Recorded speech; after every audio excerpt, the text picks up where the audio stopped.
عليكم ورحمة الله وبركاته. هنكمل مع بعض حل الجزء الخاص بالسؤال الريرايت من الجزء الأول من مراجعة أولى ثانوي يا حبايبي طلاب أولى ثانوي.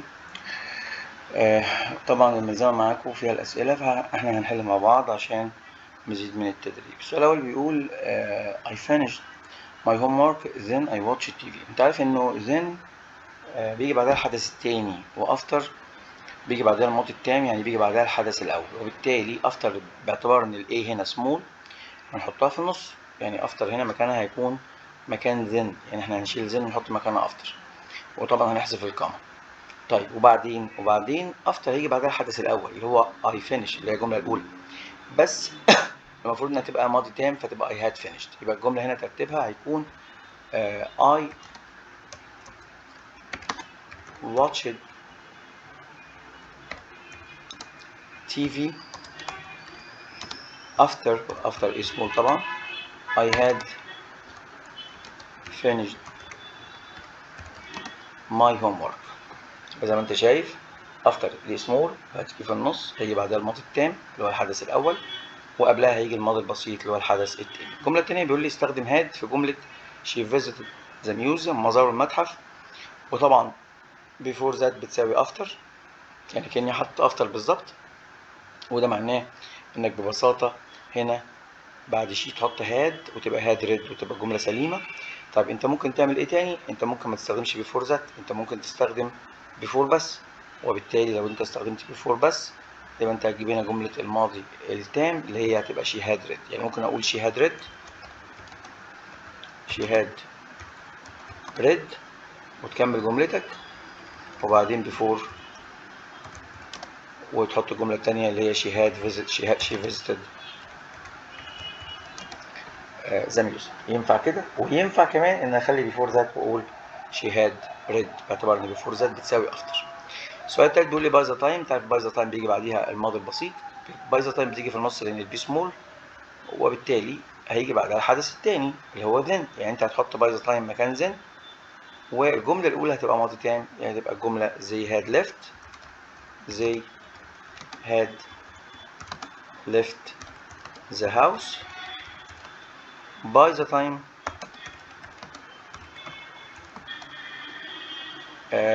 the storm started.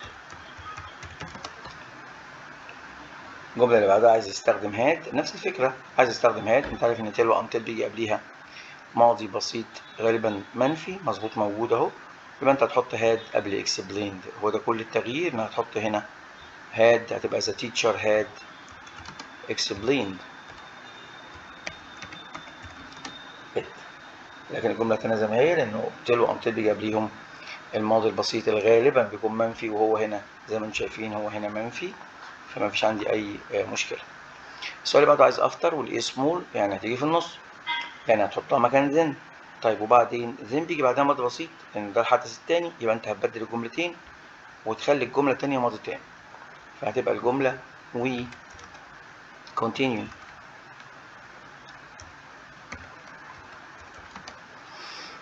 our trip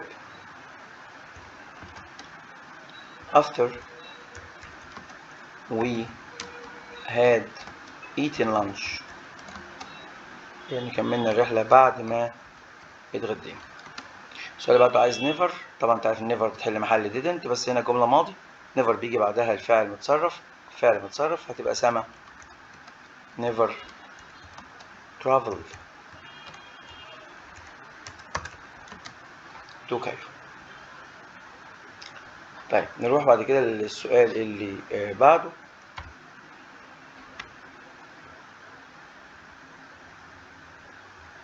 سؤال 7 بيقول لي as soon as I had arrived at the airport، بمجرد ما وصلت المطار كلمت ماما. هو عايز يستخدم until بتيجي في النص وبيجي بعدها الماضي التام، يعني المفروض انه هيبدأ بالماضي البسيط المنفي وبعدين until وبعدين الماضي التام. يبقى انا هقول I ماضي بسيط منفي، يبقى didn't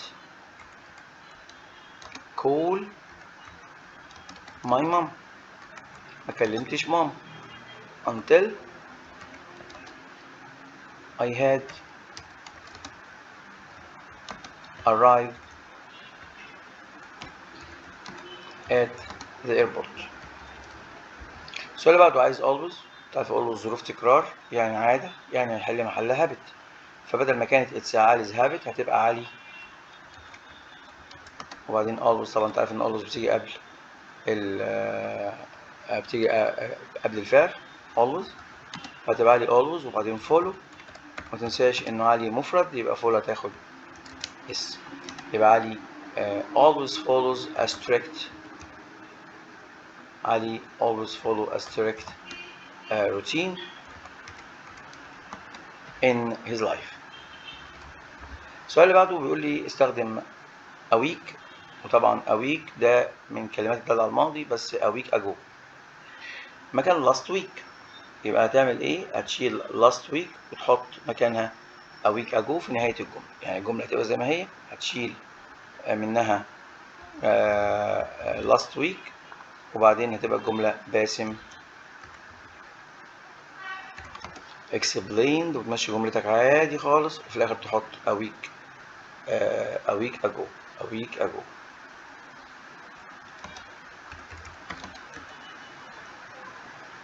تمام. السؤال اللي بعده بيقول لي I reached the cinema. أنا وصلت للسينما والفيلم كان بدأ. يعني الفيلم بدأ الأول بعد كده أنا وصلت. by the time ده بيجي بعدها الحدث التاني. يعني أنا هحط by the time في النص، بس لازم أبدل الجملتين عشان by the time بيجي بعدها الحدث التاني. هتبقى the movie had started by the time I reached the cinema. السؤال اللي بعده عايز how often. انت عارف ان how often بتسأل عن عدد المرات في المضارع البسيط، فهتبقى الجملة how often وبعدين الفعل المساعد اللي هو هنا هيبقى does عشان علي وعشان goes، وبعدين علي وبعدين المصدر go، وكمل جملتك عادي. السؤال اللي بعده عايز the mechanic. هو جملة أصلا باسف مبنية للمجهول، بالعربية فحصت أو بتفحص بشكل دوري، فاللي عايز تخليها الميكانيكي بيفحص العربية. يعني عايز أحول الجملة من باسف لأكتف، هتبقى the mechanic بيعمل إيه؟ طبعا ترجع الجملة هتشيل is وترجع الفعل للمضارع يبقى checks. يبقى checks my car regularly. السؤال اللي بعده عايز eaten يعني عايز توصيف ثالث، يعني عايز مبني للمجهول، عايز باسف. هو بيقول لك احنا كنا جبنه وبيض في الفطار، يبقى البيض والجبنه اتاكلوا، يبقى cheese and eggs are. طبعا بنبني المجهول ازاي؟ am و is و are تصريف ثالث، طبعا دول جمع يبقى are eaten for lunch او by us for lunch او for lunch by us. هنا breakfast. وممكن ما تحطش by اصلا. الجملة اللي بعد كده بيقول لي استخدم no longer. و no longer دي بديل من بدايل used to زي ما شرحنا قبل كده، وقلنا انه no longer بديل من بدايل used to، بيجي بعد الفاعل وبيجي بعدها مضارع بسيط مثبت. هتبقى الجملة هي no longer eats. ليه eats؟ لأن أنا بصرف الفعل في المضارع، فالفعل بياخد اس مع he وشي وات، يبقى he no longer eats junk food. السؤال اللي بعده عايز برضو how often، نفس الفكرة، سؤال عن عدد المرات في المضارع، فهتبقى how often do والاي هتبقى يو في السؤال وبلاي وكمل جملتك. هتشيل منها بس once a week، يبقى how often do you play with my، بس my هتبقى your بقى with your friend. السؤال اللي بعده بيقول لي I reached the cinema، نفس الفكرة، بس هو يعني عايز after في الأول، يعني جايب لي الإيه كابيتال، فأنت هتحط after في الأول، بعدها هتجيب الماضي التام. فين الماضي التام؟ the movie had started، يبقى after the movie had started. اللهم صل وسلم على نبينا محمد. After the movie had started I طبعا بتحط كوما I reached the cinema. بعد الفيلم بدأ أنا وصلت للسينما. سؤال 17 بيقول لي my car is washed regularly. العربية بتاعتي بتتنظف أو بتتغسل بشكل منتظم. قال لي استخدم the doorman البواب. يعني عايز يحول الجملة من الباسيف للأكتيف. طبعا the doorman التي زي ما انتم شايفين جاية كابتن يعني هو عايزها في الأول. يبقى the doorman بواب. وطبعا المبني المجهول قدامي is يعني مضارع يبقى wash بتحط لها es تبقى washes my car regularly.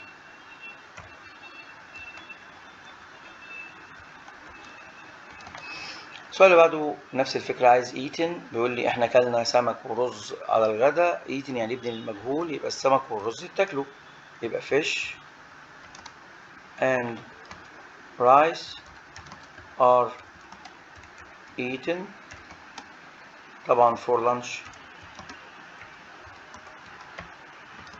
السؤال اللي بعده بيقول لي my coach المدرب بيساعدني عشان ابقى في لياقتي البدنية. قال لي استخدم I am يعني عايز يحول me إلى I am أو عايز يحول me إلى I يعني عايز يرجع المفعول يخليه فاعل يعني عايز يرجع الباسيف يخليه active. وبالتالي هتبقى I am helped. I am helped يعني أنا أساعد. أساعد by my coach. أنا أساعد عن طريق الكوتش to get fitter عشان أبقى في لياقة تامة. السؤال اللي بعده بيقول استخدم done. هو طبعا did you do the shopping last Sunday يعني هل قمت بالتسوق الأحد الماضي. قال لي استخدم done يعني عايز يبني الجملة للمجهول يعني المفروض تبدأ بشوبينج بس ده سؤال وما دام ده سؤال يبقى أنت لازم تبدأ بسؤال. طب هي المفروض الجملة في المبني المجهول تبقى إيه؟ تبقى the shopping تبقى في المبني المجهول the shopping was done. طب في السؤال يبقى was the shopping done يبقى was the shopping done. طبعا was the shopping done by me ولو مش عايز تحط by مفيش ما يمنع وانت تحط last Sunday.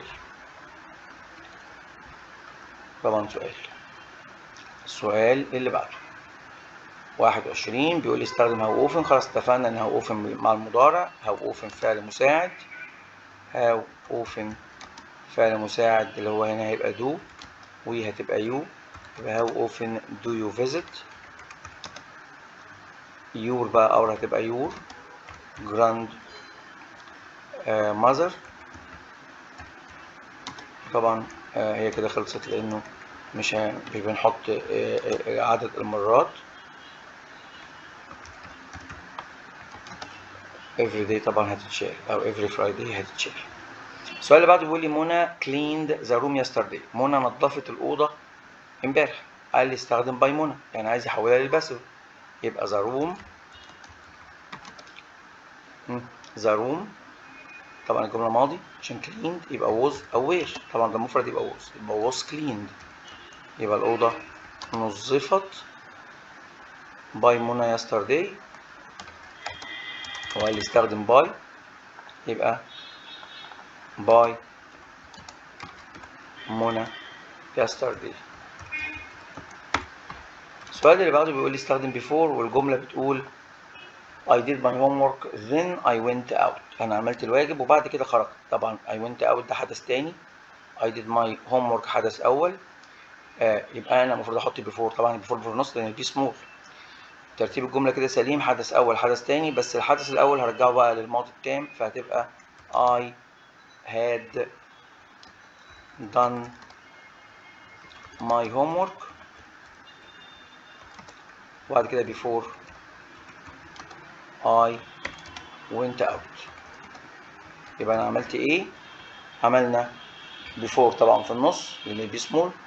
قبلها بيجي ماضي تام. الحدث الأول هو I did my homework أحولها للماضي التام تبقى I had done my homework وبعدين بشيل then أحط before I went out. سؤال 24 بيقول لي he was in the habit of، طبعا خلاص عرفنا ان in the habit of يعني used to، فهتبقى he used to بس بيجي بعدها المصدر، فهتبقى he used to stay مش staying. طبعا انت عارف ان used to مصدر. stay up late كان متعود يصحى متأخر. سؤال بعد كده رقم 24 قال لي استخدم after. انا عندي هنا first يعني حدث اول، وعندي then حدث تاني، والاثنين هيتحذفوا. مكان after هتحط مكان after هنحط مكان first هنحط after. بعد after بجيب الماضي التام اللي هو الحدث الاول اللي هي the students finished هتبقى had finished.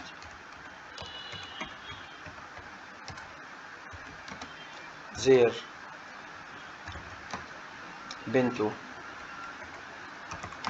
lunch comma they، وتكمل الجملة التانية started وتكمل جملتك عادي. السؤال اللي بعده عايز had been. السؤال اللي بعده بيقول لي سارة was very tired because she exercised at the gym for 2 hours. هي سارة تعبانة لأنها اتدربت في الجيم لمدة ساعتين. فهنا عايز had been. يعني ايه had been؟ يعني عايز يحط مبني للمجهول had been، او يحولها للماضي التام المستمر، لانه هو بيقول لي قعدت تتدرب ساعتين في الماضي، فده اسمه بنسميه الماضي التام او اسمه الماضي التام المستمر اللي هو الباست بيرفكت كونتينوس. فالجمله هتبقى سارة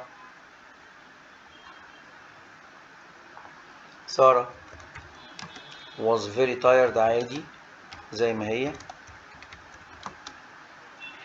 يبقى سارة was very tired because she had been exercising، لأنها قعدت تتدرب لمدة ساعتين exercising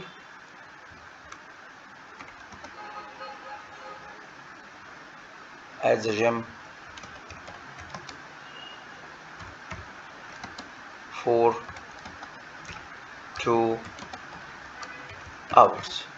يبقى سارة قعدت تتدرب ساعتين في الجيم عشان كده هي تعبانة، فهل يستخدم had been تبقى had been والING اللي هو الماضي التام المستمر.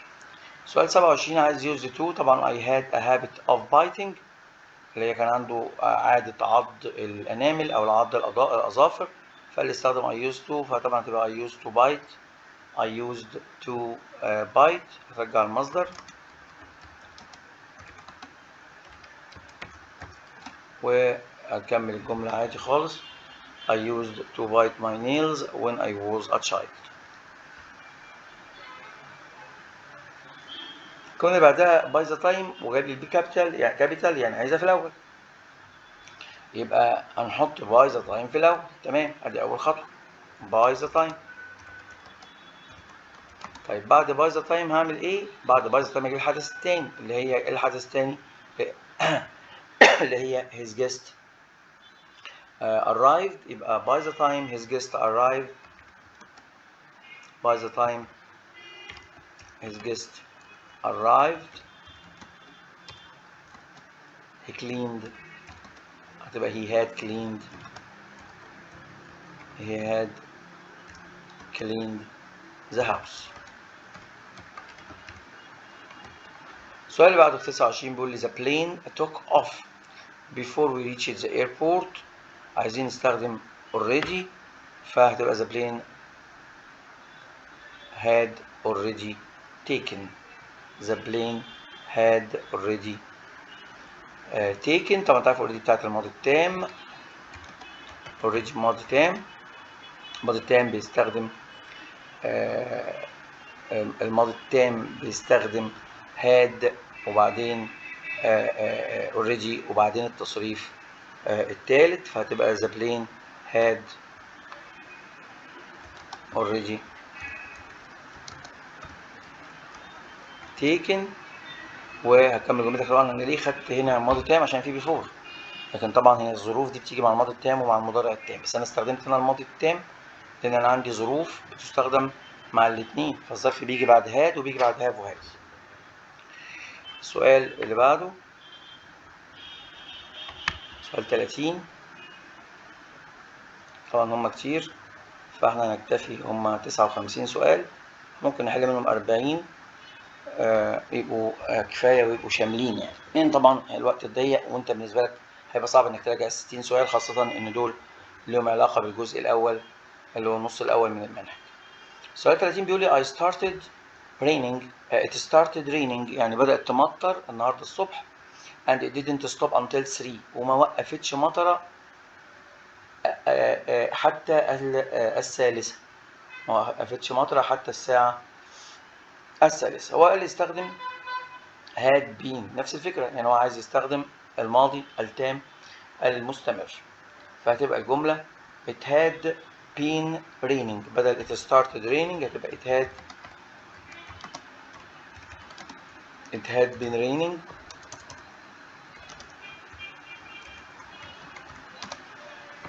in the morning. It had been raining in the morning. وهتكمل جملتك عادي from the morning until 3 p.m. from the morning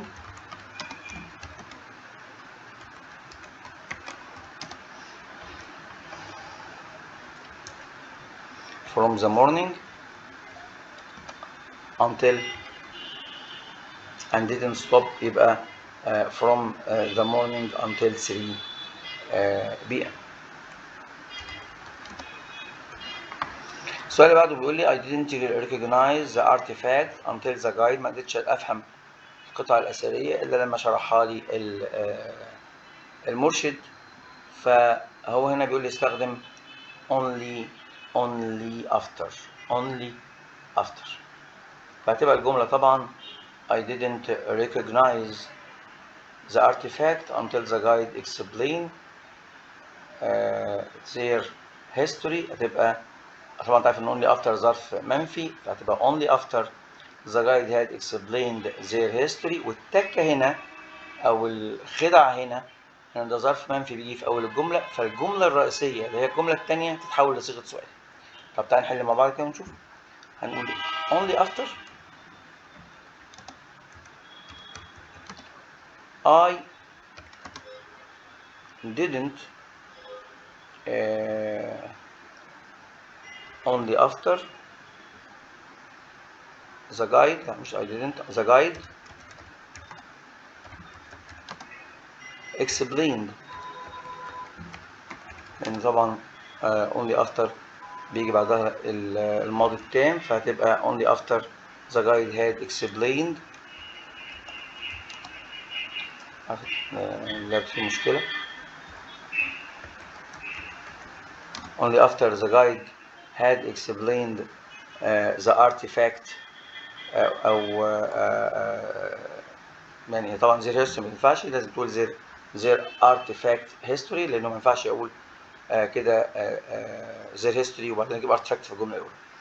يبقى explained the history of the artifact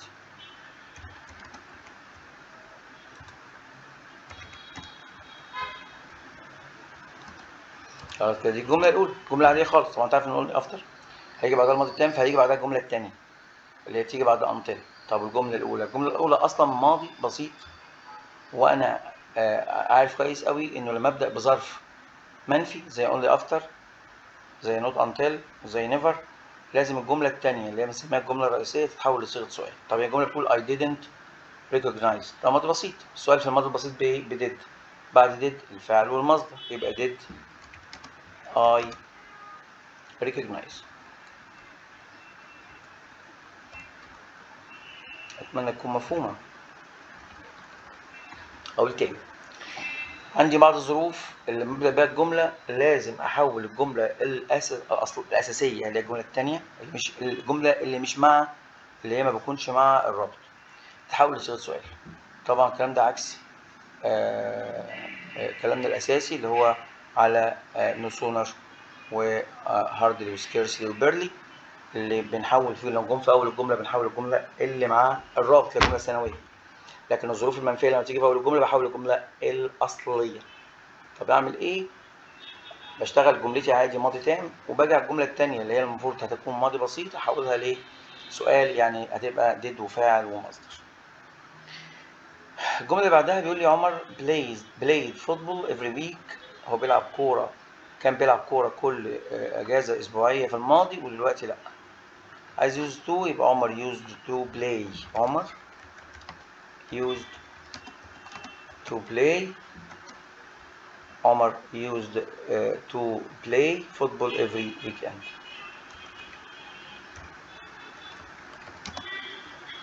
every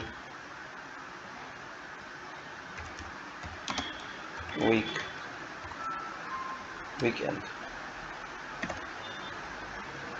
سؤال 33 بيقول لي she studied English for 5 years، هي درست إنجليزي لمدة 5 سنين، ثم يعني حدث تاني، ثم انتقلت للندن. عايز يستخدم before، تعرف ان before هتيجي في النص وهيجي قبلها ماضي تام وهيجي بعدها الماضي البسيط. طيب هي في جملة بتقول she studied، هي درست إنجليزي لمدة 5 سنين. لمدة 5 سنين يعني قعدت 5 سنين تدرس، يعني ده مش ماضي تام عادي، ده ماضي تام مستمر، يعني هتبقى she had been studying، يعني هي قعدت 5 سنين تدرس إنجليزي، وبعدين before، وبعدين هتشيل then طبعا وتحط بقية الجملة اللي هي she moved، يعني انتقلت إلى لندن. as soon as بتيجي في الأول بعدها ماضي تاني. الجملة بتقول المدرس دخل، دخل بعد الولاد ما بعد الجرس ما ضرب، دخل الفصل على الفور بعد المدرس بعد الجرس ما ضرب. as soon as المفروض انها في الأول، فهيجي بعدها إيه؟ يجي بعدها ماضي تام. فالماضي التام اللي هو إيه؟ اللي هو الحدث الأول. الحدث الأول إن الجرس ضرب، وبعدين المدرس دخل الأوضة بعد الجرس ما ضرب، فالجرس ضرب الأول، فتحط as soon as وتجيب الجملة اللي بعد after بعديه اللي هي جملة الماضي التام. يبقى as soon as، مشكلة في اللاب.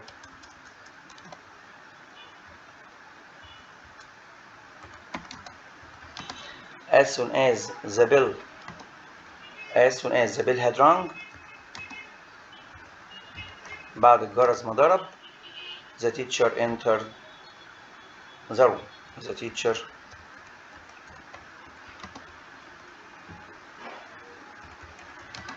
entered the room. سؤال 35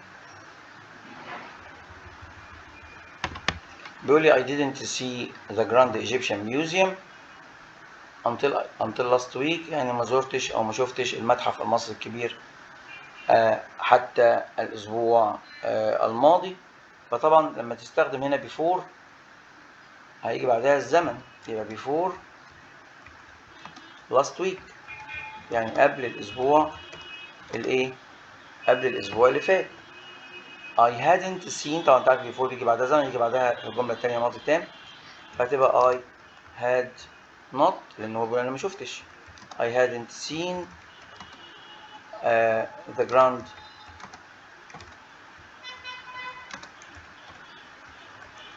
Egyptian Museum، يبقى قبل الأسبوع اللي فات أنا ما كنتش شفت المتحف المصري الكبير. before بيجي بعدها زمن أو بيجي بعدها ماضي بسيط، الجملة التانية ماضي تام، طبعا هنا ماضي تام هيتنفي لأن هو بيقول أنا ما شفتش. الجملة اللي بعدها بيقول لي استخدم didn't use to، يعني عادة منفية. هو بيقول لي I want in ذهب، أنا ما كنتش في عادة أو ما كنتش معتاد المشي الصحيان بدري، ودلوقتي أنا بصحى بدري، فطبعا هتبقى I didn't use to wake up early. I didn't use to wake up early. سؤال 37 ممكن تكمل الجملة عادي يعني. السؤال اللي بعده بيقول لي carelessly يعني بإهمال. يبقى رحمة بتستمع بعناية يعني رحمة ما بتستمعش بإهمال. طب جملة مضارع نفي المضارع doesn't. يبقى رحمة doesn't حط حرف في النص يمسح فيه. خش فيه ايه؟ doesn't listen carelessly يعني رحمة ما بتستمعش بإهمال. السؤال اللي بعده never واللي بعده used to. واللي سمير كان متعود انه يركب العجلة للمدرسة يبقى used to cycle. يبقى سمير used to cycle to school. سؤال 39 رحمة بيقول لي رحمة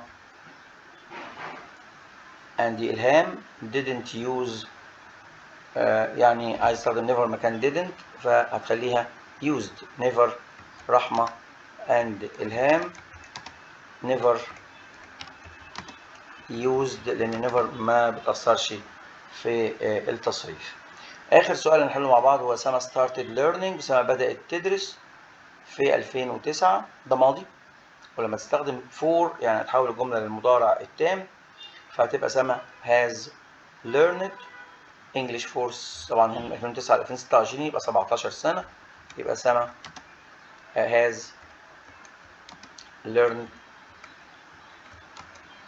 سما بتتعلم انجليزي English for تطرح بقى 2009 من 2026 يعني 17 سنة for 17 years. نحل السؤال 41 بالمرة عشان هو آخر الصفحة.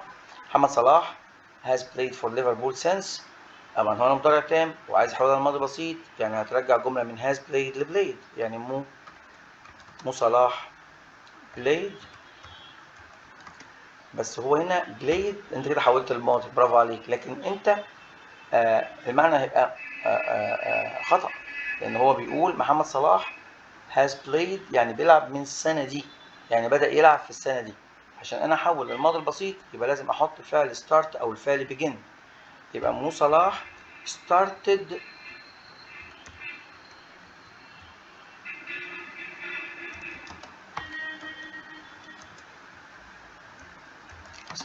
وبعد start بيجي ing يبقى started playing football for Liverpool in 2017. محمد صلاح بيلعب طبعا ممكن تستخدم start وممكن تستخدم began started أو began. كده احنا حلينا 41 سؤال. أتمنى يكونوا يعني حققوا الغرض ويكون في استفادة. أشوفكم في فيديو جديد وشكرا والسلام عليكم ورحمة الله وبركاته.